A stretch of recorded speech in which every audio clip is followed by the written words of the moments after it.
Hi everybody, this is Red Hill Eagle. Welcome back to TEW2020, the Invasion Save. It's Thursday, week 3 of June 2001, and it's time for Nitro.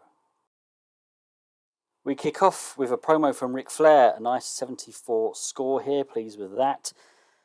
He just cuts a promo on RVD. They have their match tonight, which Ric Flair is obviously very confident of winning, which will mean RVD will not get his opportunity against Booker T. And Ric Flair says, he has plenty of friends. But then Mick Foley comes out and he says, your friends won't be any good tonight because your match with RVD is inside a steel cage. And that's a rating of 67. Interestingly, Ric Flair didn't do well without a script, but in the previous angle, he also didn't have a script. Shane Helms then defends his Cruiserweight Championship against Christopher Daniels. Subpar wrestling and little heat. Didn't really expect too much, but I don't want to just ignore certain wrestlers and certain titles, even though I don't usually have much appreciation for Cruiserweight Championships. They're there, so I don't want to ignore them. Shane Helms successfully defends in 9 minutes 4 seconds by pinfall. Rating of 54. This really, I'm struggling to find opponents for Helms, so I am going ahead and signing on a few more smaller guys, mainly as kind of jobbers, which is something else I'm also trying to address with WCW. I'm trying to just take on a few more jobbers just to kind of keep things fresh with people's opponents. But yeah, rating of 54 for this particular one. Gene Oakland then interviews Sting, and he asks him about the state of the current WCW. You're a legend in this company, Sting, and we've obviously gone through a few changes in recent weeks. What's your opinion on the current state of the World Championship Wrestling? And Sting says, well, among other things, he's talking about that people are getting older, and, he's one of them. He still thinks he's still got it. There's plenty out there that he doesn't think do have it anymore, but he also mentions that there are some pretty good youngsters coming through. And he mentions the Prototype, Johnny the Ball, Shane Helms. He mentions a few others, but they're kind of the main ones that he talks about. Overall rating there of 64, that's disappointing. Then the Prototype comes out, and he thanks Sting. He said, Sting, you're a legend. Thank you very much for your recognition. I'm doing all I can to improve my game. I'm trying to bulk up. I'm trying to, and I'll be ready soon to take on some bigger and better opponents and more experience. Thank you for the recognition. It really is appreciated. And it's a rating of 51. Bam Bam Bigelow then takes on Leviathan, and this was a really bad match. 26.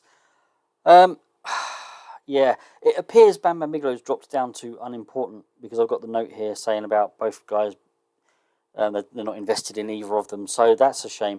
But we're trying to get Leviathan over. That's what this is all about. I had him dominate, so hopefully he's got some extra pop from that. Yeah, Leviathan did get the win in 8 minutes 53 by pinfall, but yeah, rating of 26. Diamond Dallas Page then cuts a promo. He lost to Sting last week, but he says that Sting got lucky. He always thinks that his opponents get lucky when they win. He's kind of up and down a bit, DDP, at the moment. He's on a run and he gets really high and he's, oh yeah, I'm back, and then he'll lose. But he issues another challenge here, an open challenge for next week. Overall rating of 69.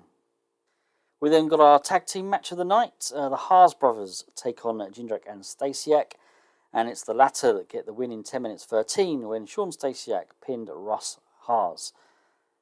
Yeah, 47. Well, it could have been worse. We've already had a 20-something today, but yeah, 47 kind of average. We're just trying to keep the tag division alive at the moment. Booker T then cuts a self-promo, and he just says basically that he will do anything to keep hold of this belt.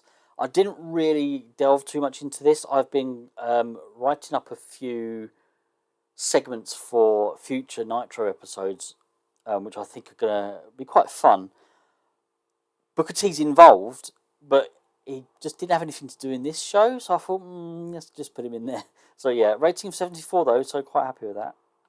And then it's Kevin Nash taking on Mark Mero, and Kevin Nash gets the win in 5 minutes 22 by pinfall with a jackknife powerbomb. Another pretty poor match, really. 35. I'm getting a note here. The road agent Wasn't very good. He didn't put the match together very well. I didn't realise I signed this particular guy as a road agent. I should have checked that. I just automatically thought he'd just be a wrestler. He's just... I won't tell you who he is. It doesn't really matter because I've only really brought him in as a jobber, to be honest. We then have a taped segment. It's the recap. It's a recap video of like previous Ric Flair and RVD segments and action. Yeah, that's all it was really, just to sort of use up a little bit of time. 65 rating, and then we go to our main event, Inside a Steel Cage, and Rob Van Dam gets the victory in 12 minutes 51 by pinfall with a 5-star frog splash. Yes, we're doing proper cage matches. You don't escape a cage. You win by pinfall or submission, and Rob Van Dam got the win by pinfall in 12 minutes 51. Rating of 70, that's decent. Starting to get a little bit better here with some of our WCW ratings. Still getting some pretty poor ones as well, don't get me wrong. But yeah, 70, I'm pretty happy with that one. So let's see what we get overall. 57, that is bad. That is really bad. Is that the lowest we've had? I'm going to have to check that. I mean, I'll probably forget to tell you guys, but I'll have to check that. Okay, 57. Well, hopefully things are progressing for you guys anyway. Hopefully you're starting to get a little bit invested in some of our stories. We've obviously had a few people come back. You know, Sting is back. Mick Foley's, you know, gone over to the WCW. We're going to have a few more surprises in this save. Look out for those. So thank you for watching, everybody. Take care, and I will see you all again soon. Goodbye.